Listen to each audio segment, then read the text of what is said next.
নমস্কার বন্ধুরা, আপনারা কেমন আছেন? আশা করি সকলেই ভালো আছেন।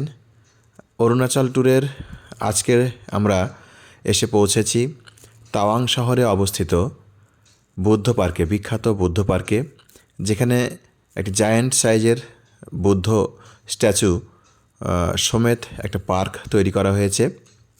এটাকে বুদ্ধ পার্ক বলে।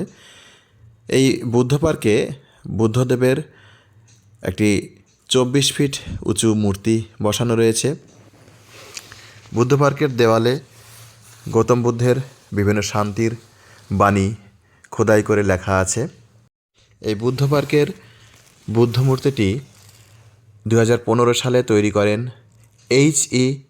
থংসে রিনপোচে নামক একজন ব্যক্তি এই মূর্তিটি তৈরি করেন। এই পার্কের ভেতরে 104 ফিট উঁচু একটি ভারতের জাতীয় পতাকাও রয়েছে, যেটা উদ্বোধন করেন অরুণাচলের তৎকালীন মুখ্যমন্ত্রী শ্রী পেমা খান্ডু মহাশয়। এই বুদ্ধ পার্কের মধ্যে রোটেটিং প্রেয়ার হুইলস রয়েছে, যে হুইলগুলোর গায়ে বুদ্ধদেবের বিভিন্ন বাণী লেখা থাকে এবং বৌদ্ধদের বিশ্বাস যে এগুলো ঘোরালে এই বাণীগুলো ঘুরতে ঘুরতে বাতাসে ছড়িয়ে যায়, অর্থাৎ সারা বিশ্বে বুদ্ধদেবের যে শান্তির বার্তা সেটা পৌঁছে যায়।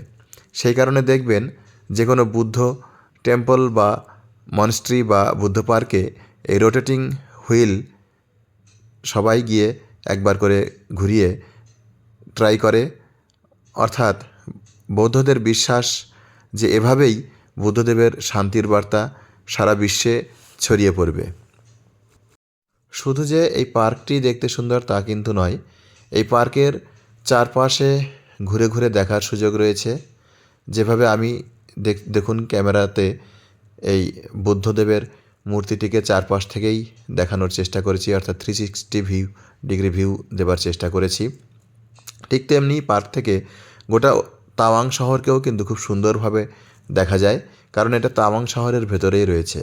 এখানে একটা জায়ান্ট সাইজের রোটেটিং হুইলও রয়েছে, যেটা সবাই ঘুরিয়ে তার শান্তির বার্তা গোটা বিশ্বে ছড়িয়ে দিয়ে থাকেন। পার্কটিতে গাড়ি পার্কিংয়ের এনাফ স্পেস রয়েছে এবং পর্যটকদের কিন্তু কোনো এন্ট্রি ফি এখানে প্রয়োজন হয় না, অবাধ যাতায়াত রয়েছে।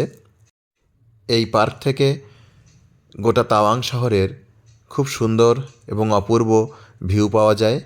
আপনারা চাইলেই চারপাশটা ঘুরে দেখতে পারবেন। এছাড়াও এই পার্কে আই লাভ তাওয়াং লেখা একটা বোর্ড স্থাপন করা হয়েছে, যে বোর্ডের সামনে দাঁড়িয়ে পর্যটকরা খুব সহজেই ছবি তুলতে পারে, সেলফি নিতে পারে। মূলত সেলফি এবং ছবি তোলার জন্যই এই আই লাভ তাওয়াং লেখা বোর্ড এখানে লাগানো হয়েছে। পার্কে চা, কফি এবং দুপুরের লাঞ্চ ফ্রিতে করার ব্যবস্থা রয়েছে। যে কোনো ট্যুরিস্ট চাইলেই এখান থেকে চা পান করতে পারে, কফি পান করতে পারে, জল নিতে পারে, পানীয় জল নিতে পারে, অথবা দুপুরের লাঞ্চ এখান থেকে খেতে পারে। তবে শর্ত একটাই, খাবার পর বাসনগুলোকে মেজে পরিষ্কার করে ধুয়ে তার আগের অবস্থানে রেখে দিতে হবে। ঠিক যেমনটা আমরা করেছি, ভিডিওতে দেখতে পাচ্ছেন যে আমরা এখান থেকে লাঞ্চ খেয়েছি এবং লাঞ্চ খাবার পর নিজের হাতে বাসনগুলোকে ধুয়ে তার জায়গায় রেখে এসেছি। এটাই এখানকার রীতি এবং এই রীতি সবাই মেনে চলে।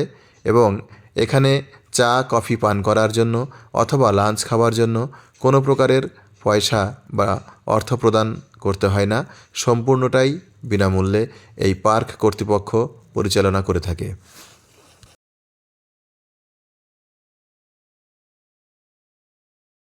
লাঞ্চে বিনামূল্যে আমরা যা পেয়েছিলাম সেটা হলো সাদা ভাত, ডাল, সবজি, ভাজা। পরিমাণ কিন্তু আনলিমিটেড দেওয়া হয়। এই পরিমাণ খাবার বাইরে থেকে খেতে গেলে পার পার্সন 200 থেকে 250 টাকা অরুণাচলে খরচা হয়, সেটা আমরা প্রায় প্রত্যেকেই জানি। তাই ট্যুরিস্টদের জন্য পার্ক কর্তৃপক্ষের এই উদ্যোগ নিঃসন্দেহে প্রশংসার দাবি রাখে। আমাদের অরুণাচল ট্যুরের আরও আকর্ষণীয় এবং মজাদার ভিডিও পেতে, আপডেট পেতে কাইন্ডলি আমাদের সঙ্গে থাকুন। এই পেজটিকে ফলো করুন, এই ভিডিওটিকে লাইক করুন এবং শেয়ারের মাধ্যমে বন্ধুদের মধ্যে ছড়িয়ে দিন। আমরা খুব শীঘ্রই হাজির হব পরবর্তী ভিডিও নিয়ে। ধন্যবাদ সকলকে। সকলে ভালো থাকবেন, সুস্থ থাকবেন। শেষ করার আগে আবারও অনুরোধ করছি, ভিডিওটি ভালো লাগলে অবশ্যই লাইক, শেয়ার এবং সাবস্ক্রাইব করে পাশে থাকবেন। সকলকে ধন্যবাদ। দেখা হচ্ছে পরের ভিডিওতে।